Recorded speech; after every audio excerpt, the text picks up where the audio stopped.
एक छोटे से गांव में गोपाल अपनी पत्नी चमेली और माता पिता के साथ रहता था। गोपाल का परिवार बहुत गरीबी का सामना कर रहा था। गोपाल अपने परिवार में अकेला कमाऊ व्यक्ति था। माँ, ये लो इस महीने का घर खर्च। बेटा गोपाल, इतने कम रुपयों में घर का गुजारा नहीं हो पाता है। हाँ माँ, मैं जानता हूँ, लेकिन दिन रात मेहनत करने के बाद भी जोड़ तोड़ कर मैं महीने की इतनी ही कमाई कर पाता हूँ। कोई बात नहीं, तुम चलो खाना खा लो। गोपाल दिन रात मेहनत करता और अपने परिवार को खुश रखने की कोशिश करता, परंतु गोपाल के साथ काम करने वाला व्यक्ति छुट्टन बहुत दुष्ट था।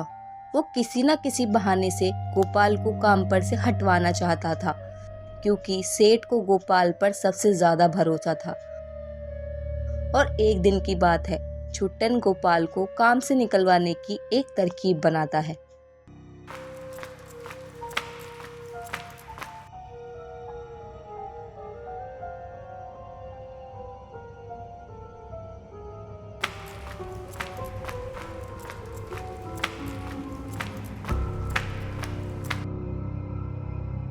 अरे मैं लुट गया, बर्बाद हो गया। क्या हुआ सेठ जी? आप ऐसे रो क्यों रहे हैं? मेरी तिजोरी में से किसने पैसे चुरा लिए? अब मैं क्या करूंगा? अरे सेठ जी, आपकी तिजोरी से कौन चोरी कर सकता है? सेठ जी, कौन गद्दार हो सकता है जो आपके साथ गद्दारी करे? हाँ सेठ जी, सबकी तलाशी ले लीजिए, अभी चोर कौन है पता चल जाएगा। हाँ हाँ, सबकी तलाशी लो। यहाँ किसी के पास रुपए नहीं मिले हैं, अब क्या हो? सेठ जी, अभी तो गोपाल की तलाशी हुई ही नहीं। नहीं नहीं सेठ जी, मैंने चोरी नहीं की। आप चाहें तो मेरी तलाशी ले सकते हैं। नहीं गोपाल, मुझे तुम पर पूरा भरोसा है। तुम चोरी कभी नहीं कर सकते। सेठ जी, लेकिन ये तो हम सबके साथ गलत होगा। अगर हम सबकी तलाशी हुई है तो इस गोपाल की भी होनी चाहिए। अभी दूध का दूध और पानी का पानी हो जाएगा। ठीक है, करो गोपाल की तलाशी भी।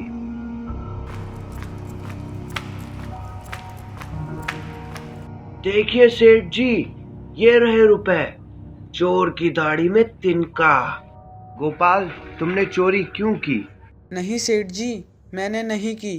जाओ, निकल जाओ तुम यहाँ से, और कभी लौट कर मत आना।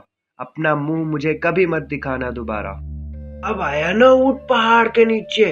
सेठ जी की आड़ में मुझसे ऐड रहा था, बुड़बक कहीं।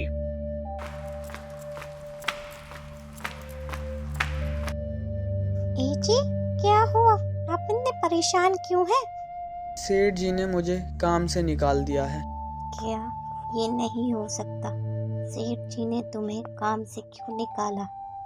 गोपाल अपनी माँ को सब कुछ बता देता है और घर में सभी गोपाल की नौकरी ना रहने की वजह से उदास हो जाते हैं। माँ जी, अब हमारा घर कैसे चलेगा? अब तो होली का त्योहार भी आने वाला है।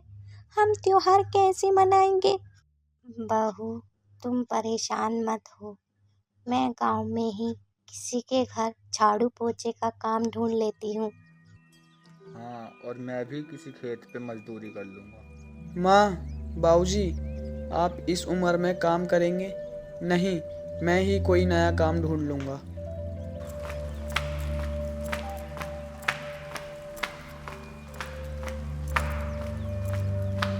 गोपाल काम की तलाश में निकल जाता है, परंतु उसे कहीं काम नहीं मिलता। गांव में चारों तरफ होली के रंगों की खुशी बिखरी हुई थी। कोई होली के अलग अलग रंग बेच रहा था, तो कोई अलग अलग प्रकार की मिठाइयाँ बनाने की तैयारी कर रहा था। ये सब देख गोपाल बहुत उदास हो जाता है। होली का त्योहार आने वाला है। पूरे गांव में खुशी ही खुशी है, चारों तरफ। लेकिन मेरा घर ही बेरंग पड़ा है। हम कैसे त्योहार मनाएं? गोपाल अपनी उदासी में पूरी तरह खो चुका था और एक पेड़ के नीचे बैठा कुछ सोच रहा था। तभी उसके पास एक विदेशी बाबू आता है। Hey, village boy, can you help me? जी, आप कौन और कहाँ से आए हैं? My name is Obama. Can you help me? देसी बाबू, आप क्या बोल रहे हैं? मैं नहीं समझ पा रहा हूँ। मुझे अंग्रेजी नहीं आती। ओके ओके, मेरा नाम ओबामा है और मैं अमेरिका से आया हूँ। क्या तुम मुझको यहाँ कोई रहने के लिए होटल बता सकते हो? यहाँ कोई होटल नहीं है। आप एक काम कीजिए, किसी और गांव में पता कर लीजिए। आपको कोई ना कोई होटल मिल ही जाएगा। जाओ भैया, राम राम। नहीं नहीं विलेज बॉय, मैं यहाँ इस गांव में एक रिसर्च करने के लिए आया हूँ, तो मुझको यहीं पर रहना होगी। हैं? ये रिसर्च क्या होता है विदेशी बाबू? रिसर्च मीन्स खोज। मैंने सुना है गांव में अलग अलग तरीके का सभी त्योहार मनाया जाता है। मैं उन्हीं त्योहार के ऊपर एक रिपोर्ट तैयार कर रहा हूँ। क्या तुम मेरी मदद करोगे? हाँ हाँ विदेशी बाबू, क्यों नहीं, हम आपकी मदद जरूर करेंगे। गोपाल विदेशी बाबू को लेकर अपने घर जाता है और विदेशी बाबू के बारे में घर में सभी को बताता है। ये विदेशी बाबू हैं, ये अमेरिका से आए हैं त्योहार मनाने, इसलिए मैं इन्हें घर ले आया। जब तक कहीं सही सी जगह इनके रहने का इंतजाम नहीं हो जाता, ये यहीं रहेंगे। बेटा, क्या ये हमारी भाषा जानता है? हाँ हाँ माँ, विदेशी बाबू को हमारी भाषा बोलनी भी आती है और समझ भी आती है। दिन बीते जा रहे थे और होली का त्योहार नज़दीक आ रहा था। पूरे गांव में होली के रंग चारों तरफ बिखरे थे। ये देखकर विदेशी बाबू भी बहुत खुश था और होली के त्योहार पर गांव भर में घूमकर अपनी रिसर्च पूरी कर रहा था। लेकिन गोपाल उदास था। विदेशी बाबू गोपाल से उसकी उदासी का कारण पूछता है। Hey village boy, what happened? क्या हुआ तुम्हें? इतने सैड क्यों हो? कुछ नहीं विदेशी बाबू। ओह, इसलिए तुम परेशान हो। Don't worry village boy, सब कुछ ठीक हो जाएगा। मुझे भी कुछ दिन के लिए वापस अमेरिका जाना होगी। मेरी मॉम ने मुझको बुलाया है।